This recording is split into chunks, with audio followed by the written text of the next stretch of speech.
عليك صلاة الله ثم السلام فبرهام جد عاشق فيك واميق. maa ngi nuyu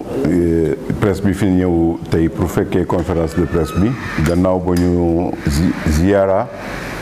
xalif bi xaadimal umma Cheikh Mahi Ibrahima Niass ak imam Cheikh Ahmed Tidiane Cissé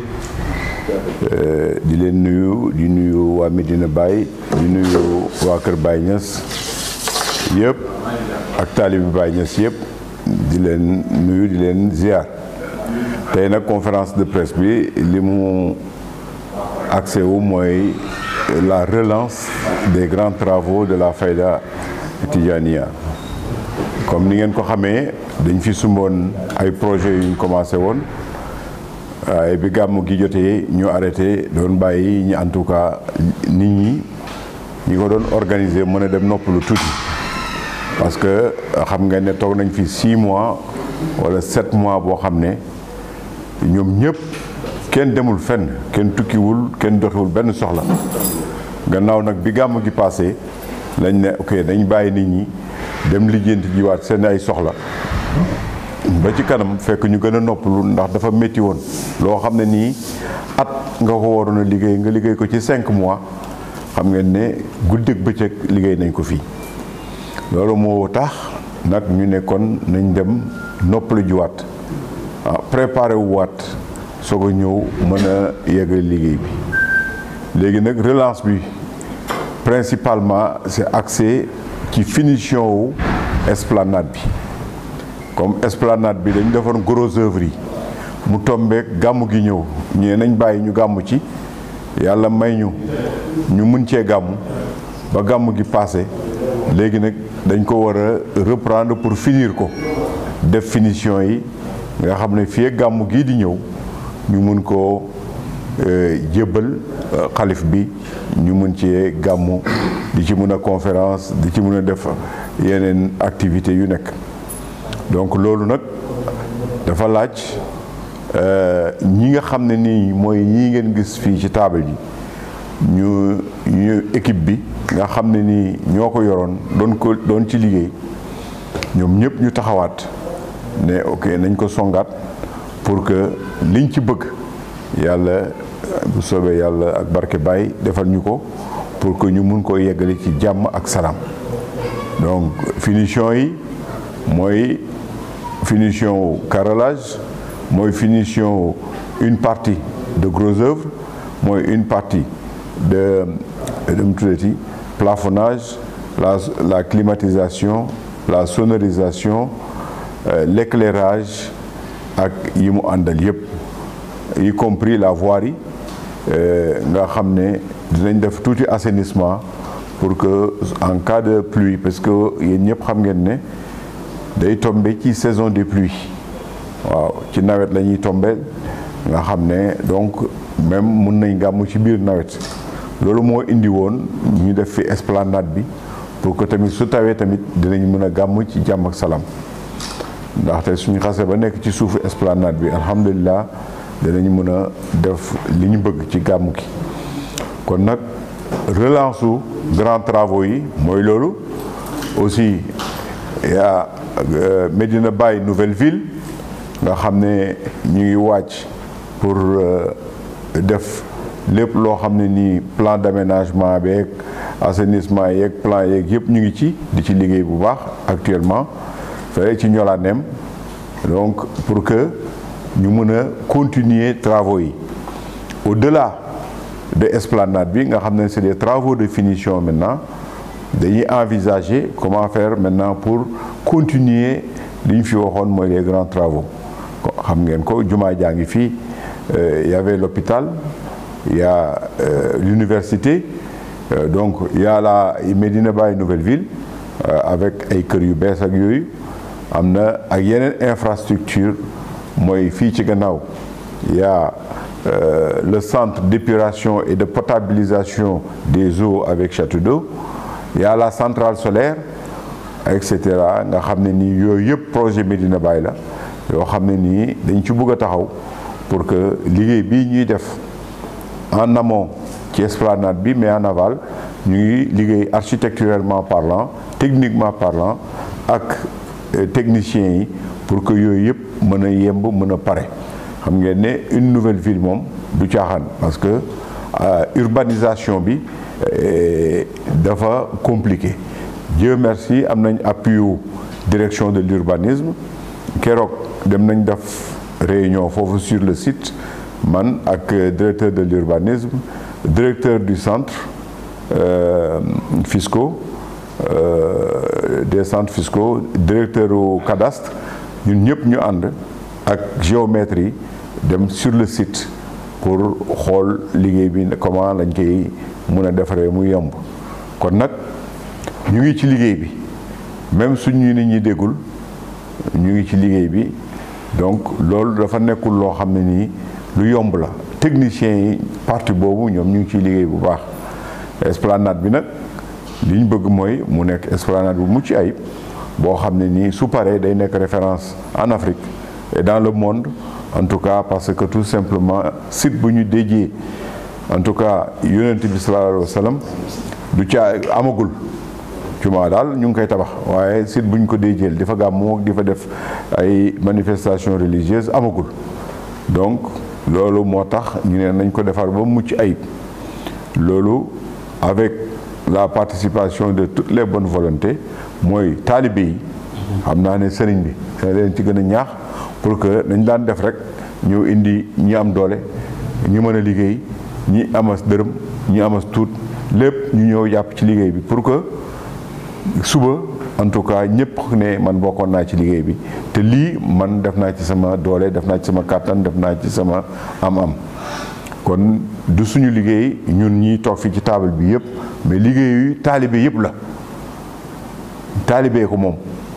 ndaxte xëy na sax suñ fay gàmmu ñoom ñoo fay gën a nekk que ñun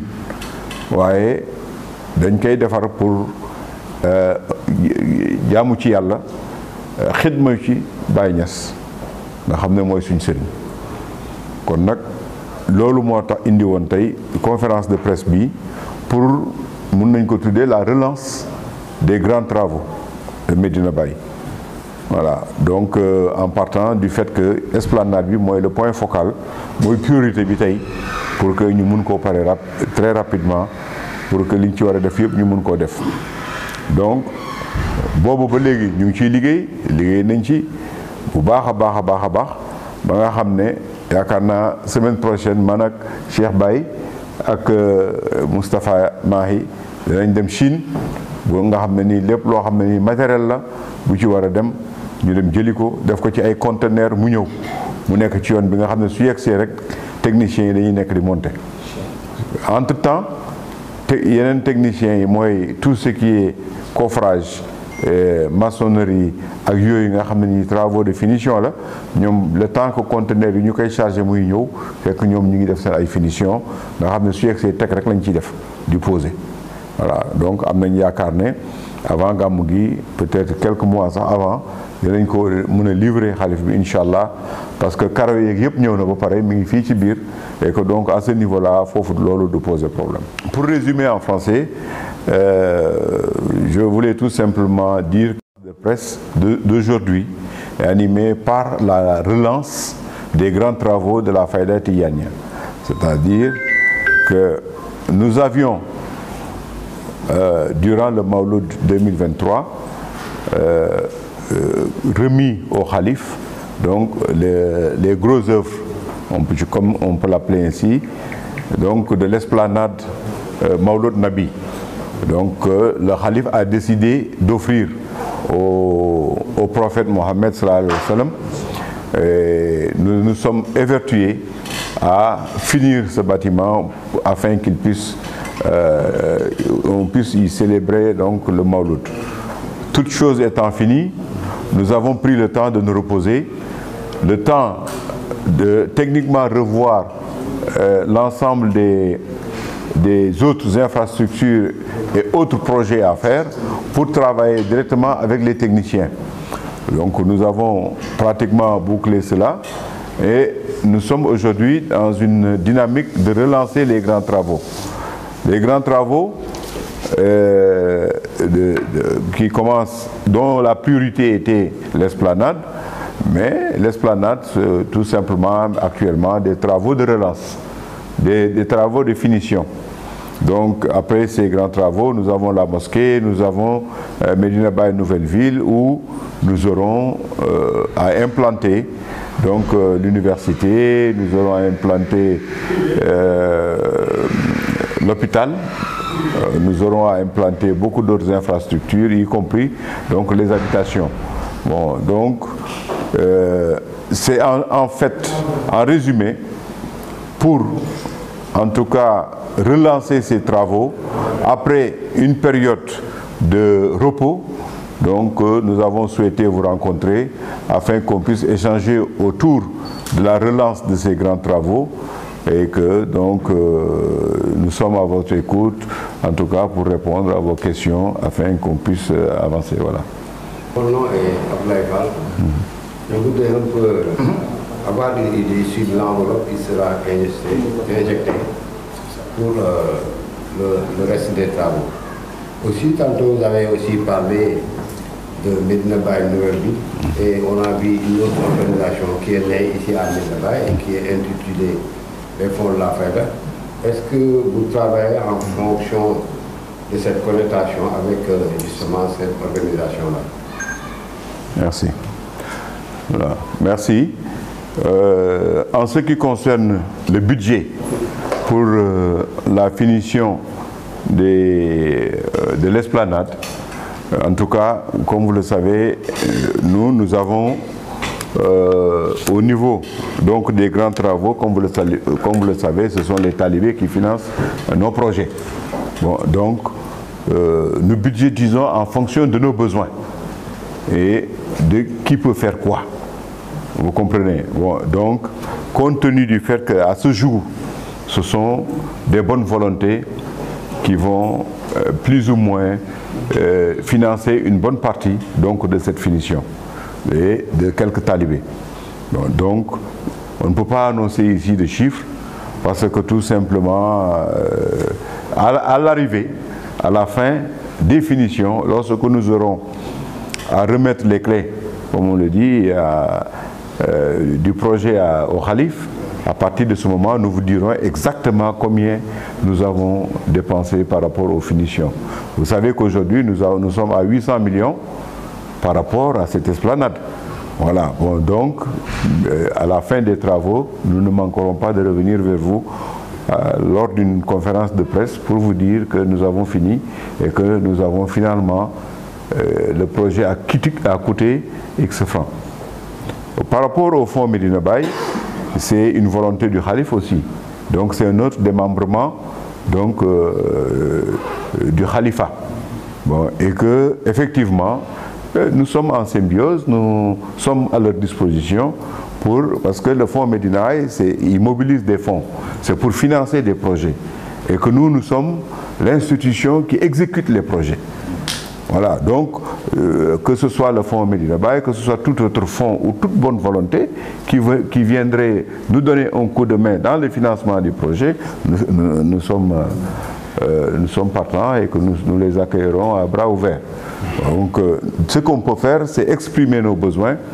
le dire. Je peux nommer quelqu'un, Cheikh Baye, quand je lui ai dit que bon, on doit aller en Chine, il dit j'y vais avec toi, bon, tout ce qu'on peut faire, tout ce que je pourrais faire, je vais acheter moi-même, et puis voilà. Donc moi de mon côté aussi, je ne manquerai pas de financer une partie et donc toute bonne volonté qui viendrait se joindre à nous, sûrement le Khalif aussi et viendrait en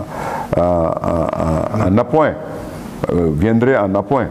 Donc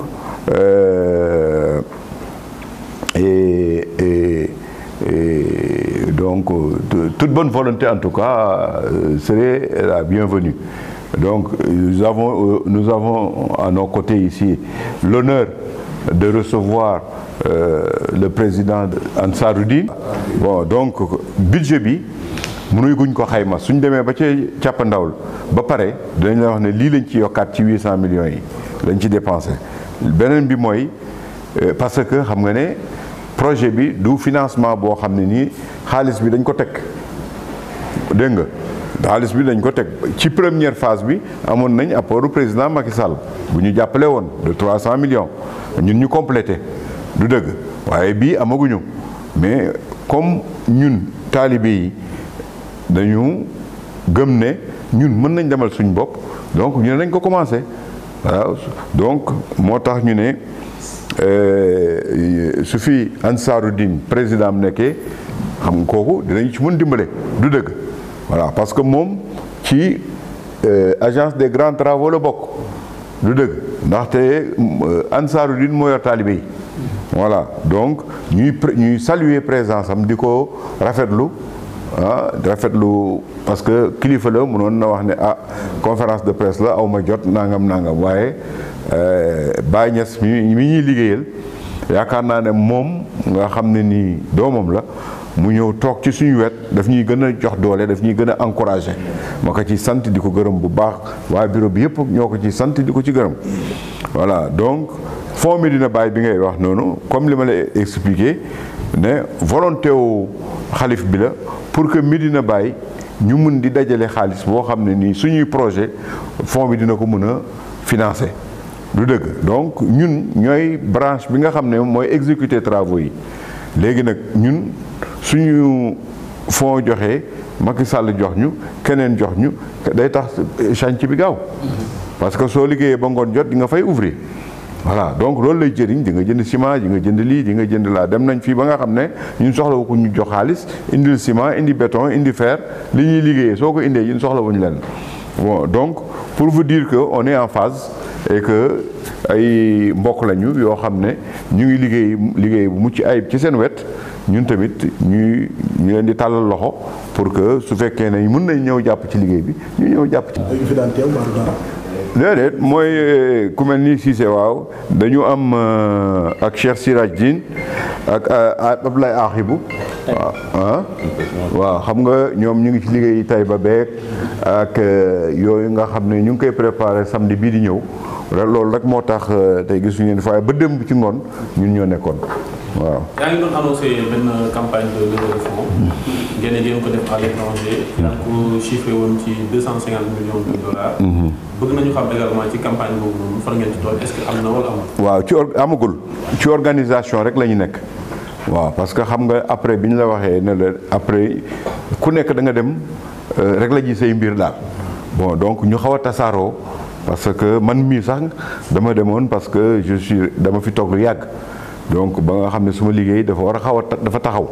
donc dama dem nag relancer yooyu yëpp dem ci suma liggéey noonu la ñoom Ahmed mi Cheikh Baye ak ñi dem tukki ñeneen ñi dem tukki xalif bi tukki et cetera ba nga xam ne waaye comme que léegi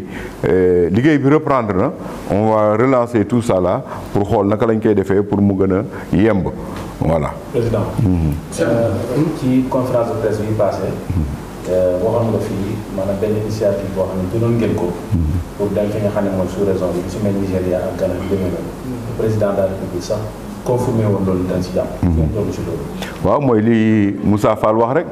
waaw mooy li Moussa Fall wax que bi gàmmu gi passé mooy li ma leen wax sànq nit ñëpp a sonnoon wax dëgg yàlla lu ñu war a liggéey at ak nangam ñu liggéey ko ci juróomi weer nit ñi dañuy sonnoon parce que dañoo liggéey bëccëg ak guddi kenn tukkiwul ku bëgg a tukki ma ne la mënoo dem waaw Cheikh Baye mi xam na ci dara am na ay tukki yu bëri yoo xam ne nii su bëggee dem ma ne ko nag fu mënu leen boolee tukki bàyyi ma fi su ko defee ñu toog donc kon nag bi loolu gàmmu gi passé boole liggéeyu gàmmu gi boole ganu gàmmu gi wax dëgg yàlla ñëpp sonnoon nañ moo tax nit ñi dem doxi seen soxla yi ba léegi nag ñu ne ko ok jot na ñuy ñëwaat pour donc relancer travaux yi waaye bu soobee yàlla loolu yëpp nañ ko mën a relancer. ñu ngi sant yàlla ci teew fii ci jotaay bu tedd bi li ma mën a wax rek ci gàttal mooy dañu nekk ci dëkk boo xam ne ak communauté boo xam ne fii la déparé ci Médina Baye waaye dafa daj àddina bi yëpp am ku sos dëkk bi ñu koy wax Cheikh Ibrahim radiyallahu anhu mu taxawal ko oo àddina bi yëpp ñu uy si ko ñu dem ba nga xam ne fi mu ne nii ñu ngi estimer ay taalibeem ci li gën a yomb 300 millions pour bañ sax coow waaye li nga xam ne soo ko waxee moom nit ku am xel ku ne mënu ko weddi parce que soo demee Nigéria recensement yañ fa def ne 90% ci jullit ñi taalibe Baay lañ wala tijaan taalibe Baay lañ la waaw kii mujj a def noonu jullit ñi ci boppam boo defaatee beneen nattukaay ci seen biir 80% ay taalibe Baay lañ te loolu Nigéria rek la te Nigéria mu ngi ëpp na 100 millions jëlal calcul bu gàtt rek nga def ko pour xool au moins Nigéria rek ñaata taalibe la fa Baay war a am su fekkee ne nag am na ko ci àddina bi yëpp Baay moomu nag amoon vision bu sori ba nga xam ne avant indépendance fekk na muy déposer di demander ñu accorder ko association muy Ansaarud-Din avant indépendance la déposé woon dossier yi mais moom ak Sénégal ñoo bokk seen récépissé moom ak Sénégal récépissé Ansaarud-Din moo maase ak indépendance Sénégal at mi Sénégal amee indépendance at mi ci topp lañ ko reconnaîtral officiellement waaye yëg ngeen ne Baye keroog bi muy wax daf ne Ansaarud-Din mooy la ngeen xamee ca Koosi kon jiitu na loolu mu ne kon dañ koy def pour dëppale ko ak jamono mais man dëppaleeg jamono boobu moo ma intéressé ci biir dëppaleeg jamono boobu nag mu waxoon ne dañoo war a organiser yu bëri mooy Fonds Medina Baye bi ngeen wax léegi mooy yeneen mu Ittihaad Ifriqi bi union africaine union islamique africaine yooyu yëpp Baye daf ko tëral pour nit ñi xam ne dañoo war a modernité mooy dañoo war a organiser mooy lii ñu nekk nii ñu dem ba jëmmi jamono yi tamit sëriñ bi ki nga xam ne moo toog ci palaasu Baye nga xam ne mooy xalifa moo yore kàddoom mooy kàddu Baye vision bu Baye moom moo wax ne nañ taxawal grand travaux ki ko yore yi tamit moo ko tànn man bu fekkutoon personnellement mu ooma ne ma demal bokk ci nga dimbale kii sax le fait que moom mu décréter ne kii maa ko teg wala instance bi maa ko teg rek man damay gis sama bopp obligé nekk ci biir waaye rawatina nag ñi ko yore suñ la facilité pour nga liggéey ak ñoom suñ la ubbilee seen xol ne la kaay nga liggéey ak ñoom loolu amoo leneen looy mën a def lu may mën a ñëw ànd ak ñoom ci gàttal daal loolu moo ma fi indi man engagé wu ci kaw ne xalifa bi moo ko teg ci kaw xalifa bi mooy yore kiiwu Baye waaye nag ci kaw yi tamit ba yore Ansaarud-Din te Ansaarud-Din du instance boo xam ne dafay ñëw sosu moom it tamit di concurrence ak yeneen instance yi parce que moom loolu du liggéeyam Ansaarud-Din man tey jii damay soblu su ma xam naa ne aayuma lool ci kii français waaye dama doon wax ne bu doon nit la ñu laaj ma ne noo koy qualifié mun naa wax ne mun naa nekk médiateur de la République ki nga xam ne moo war a nekk ci centre bi uuf ñëpp képp koo xam ne nii da ngaa yore looy liggéey parce que Baye Ciss fi mu ne nii tey jii grand travaux même bu du xaalis bu ko Ansaarud-Din mën a jox comme Ansaarud-Din mu ngi moo ëmb taalibe yëpp département yëpp fu nekk am na ku ko fa représenté am na groupe bu fa nekk doy na rek ñu jël message yónnee ko képp kuy président groupement ak képp ku yore instance ci nu mu tuddati ci Ansaarud-Din ne leen sëriñ bi moo joxe ndigal lii sensibiliser leen nit ñi taxaw leen ci loolu rek bu ñu ko defee loolu rek dara la te loolu mën nañ ko amul benn département boo xam ne amul koo xam ne su ma yëkkatee suma téléphone léegi wala si sa ñang yëkk téléphone am oo ko ne ko lii la sëriñ bi soxla balaa muy mat 24 heures 1000 personnes yëg ko 1000 personnes yooyu xaj na 500 danañ ci engagé wu pour bokk ci liggéey boobu loolu rek ak yeneen yoo xam ne soxla nañu ci ñun wax ñu ko mun nañ ci liggéey Baye Ciss sama xarit la ñoom ñi Baye Cheikh Baye moom kenn waxi noppi ñoom amañes waaye loolu indiwuma fi su fekkoon ne Baye Ciss sama xarit laa soxla këram laa koy fekk wala ma oo ko sama kër mu ñëw mais fii loolu amu fii li fi am mooy man loolu laay déclaré ci kaw ni ñëpp ñu dégg ko ab ndongo laa Baye moo ma ñor Baye gisuma ko actuellement xalifaam laa gis lu xalifa bi wax man loolu laa jàpp ne moom moo war a am te moo ma wax personnellement mu ngi may dégg mu ngi may dégg xam nga nag nit ñi dañoo pànk ku nekk mu ne est-ce que nangam waaye su fekkee ne man ñeme naa taxaw di wax ne sëriñ bi moo ma wax nangam te amut bu boobaa nag ngeen xam ne man kon am naa lu kenn amut man waaw waaye moo ma ko wax ba pare waaye nag dama ne la même bu ma ko waxutoon du moment que moo signé xanaa bu dul toon loolu bu dul toon dara sax li gars yi di wax ci état solidarité gouvernementale képp ku bokk ci gouvernement démembrement état bu mënti doon su daanoo yow yaa daanu su amee problème yow yaa am problème kon nag surtout rawatina nag su fekkee président moo leen oone leen yéen ñaar dimbalante leen loolu daal mooy li nga xam ne moom laa amoon ci lu may wax wasalaamaaleykum wa rahmatullahi taala wa barakatuh صلاة الله ثم السلام فبرهام جد عاشق فيك